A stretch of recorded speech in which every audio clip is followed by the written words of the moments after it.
Hi friends, అందరికీ welcome back to Anas vlog. This is Heena. ఎలా ఉన్నారు? అందరూ బాగున్నారా? ఇవాళ వచ్చేసి మీకు ఒక మంచి రెసిపీ అయితే చూపెడతాను. ఎగ్ క్రిస్పీ పకోడా అయితే చేస్తున్నాను. చాలా టేస్టీగా ఉంటుంది. ఇక్కడ ఎగ్స్ అయితే బాయిల్ చేసుకొని ఇలా కట్ చేసుకోవాలి. ఇక్కడ మనం పకోడీకి ఎలా అయితే ఉల్లిగడ్డలు కట్ చేసుకుంటామో అలా అయితే కట్ చేసుకోవాలి. ఇక్కడ నేనైతే ఒక కప్పు వరకు అయితే శనగపిండి తీసుకున్నాను.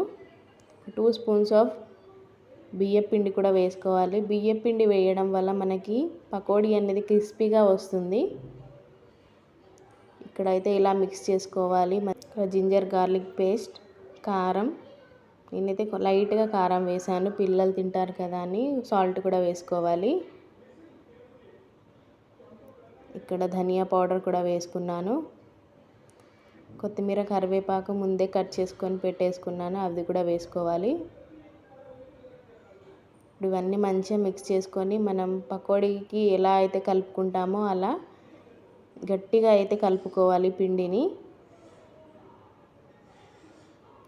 కొన్ని వాటర్ వేసుకుంటూ అయితే కలుపుకోవాలి. నేను కొంచెం సోడా కూడా యాడ్ చేశాను ఇందులో. చూడండి, ఇలా అయితే కలుపుకోవాలి.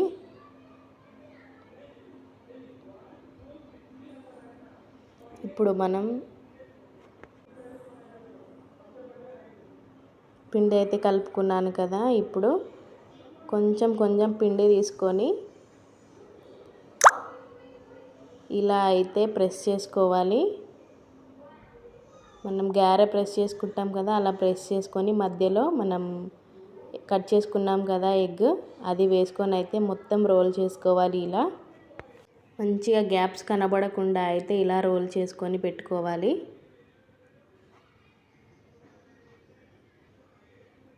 చూడండి, ఇలా మంచిగా రోల్ చేసుకొని ఆయిల్లో ఫ్రై చేసుకోవడమే. అన్నీ ఇదే విధంగా అయితే పిండి ప్రెస్ చేసుకొని మధ్యలో బాయిల్డ్ ఎగ్ అనేది పెట్టేసుకోవాలి.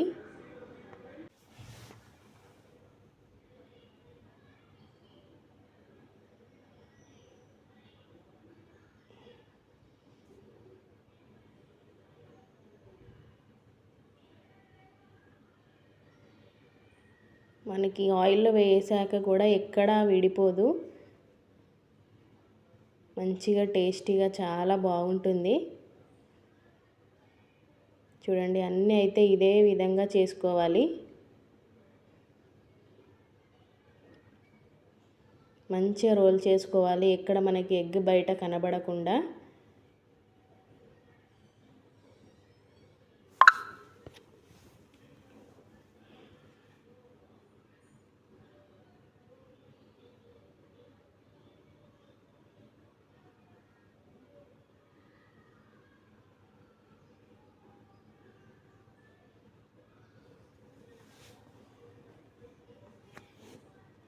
చూసారా ఫ్రెండ్స్, నేనైతే ఇక్కడ అన్నీ చేసేసుకున్నాను. ఇప్పుడైతే మంచిగా డీప్ ఫ్రై చేసుకోవాలి. చూసారు కదా, ఇక్కడైతే మనకు విడిపోలేదు, కానీ టేస్ట్ కూడా చాలా బాగుంటుంది. మీరు కూడా ఇంట్లో ట్రై చేయండి.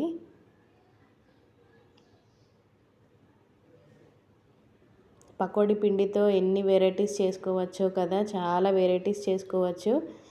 ఇదైతే ఒకటే వెరైటీ చూపెడుతున్నాను, ఇంకా చాలా వెరైటీస్ చూపెడతాను ముందు. ఎక్కడ మనకి పచ్చిగా అనేది ఉండదు, పిండి మంచిగా వేగిపోతుంది లోపట. ఇక్కడ మనకైతే ఫ్రై అయిపోయాయి. ఇప్పుడైతే నేను ప్లేట్లోకి తీసేసుకుంటున్నాను.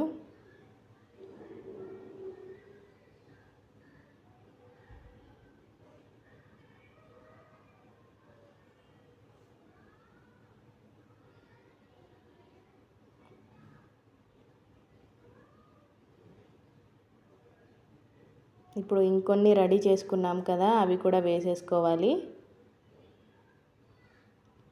చూసారు కదా, మనకైతే పిండి ఎక్కడ విడిపోవడం లేదు.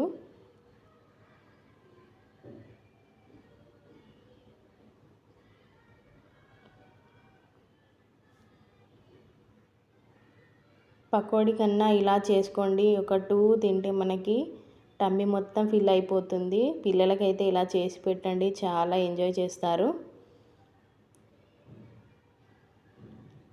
అంతేనండి, మన క్రిస్పీ ఎగ్ పకోడా అయితే రెడీ అయిపోయింది. ఇప్పుడు మనకు కొంచెం పిండి మిగిలింది. ఇక్కడ నేను పకోడీ అయితే వేసుకుంటున్నాను.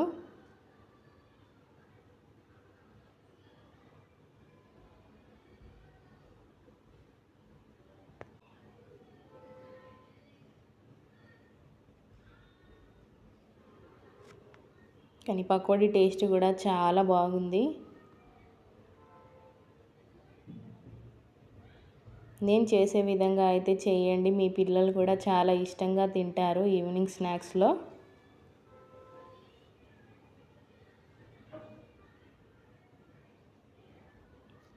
ఇలా అయితే పకోడీ వేసుకున్నాను. మంచిగా ఎర్రగా కాల్చుకోవాలి.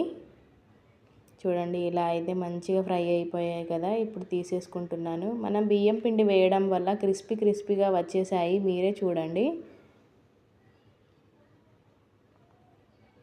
ఎప్పుడు పకోడీ చేసినప్పుడల్లా ఒక 1 స్పూన్ అయినా బియ్యం పిండి యాడ్ చేసుకోవాలి. ఇక్కడ చూడండి, పకోడీ కూడా రెడీ అయిపోయింది. అంతేనండి, మన ఎగ్ క్రిస్పీ పకోడా అయితే రెడీ అయిపోయింది. ఇప్పుడైతే మా హస్బెండ్ అయితే తింటున్నారు, చాలా బాగుందని చెప్పారు. ఇక్కడ ఇఫ్తార్ అయిపోయాక అయితే ఇచ్చాను వీళ్ళకి. చూడండి, మా అన్ను కూడా తింటుంది.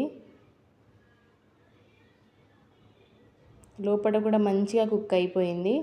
మీరు కూడా ఇలా అయితే ఇంట్లో ట్రై చేయండి, పిల్లలకి ఇవ్వండి.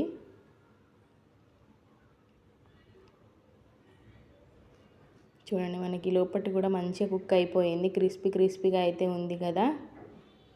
మేమైతే ఇక్కడ కెచప్తో అయితే ఎంజాయ్ చేస్తున్నాము. మరి నా వీడియోస్ అయితే అందరు చూస్తున్నారు కదా, నా ఛానల్ని అయితే సబ్స్క్రైబ్ చేయండి. మరి ఈ మంచి వీడియోస్ మీ ముందుకు రావాలంటే నా ఛానల్ని సబ్స్క్రైబ్ చేసుకోండి, షేర్ చేయండి, కామెంట్ కూడా చేయండి. బాయ్ మరి.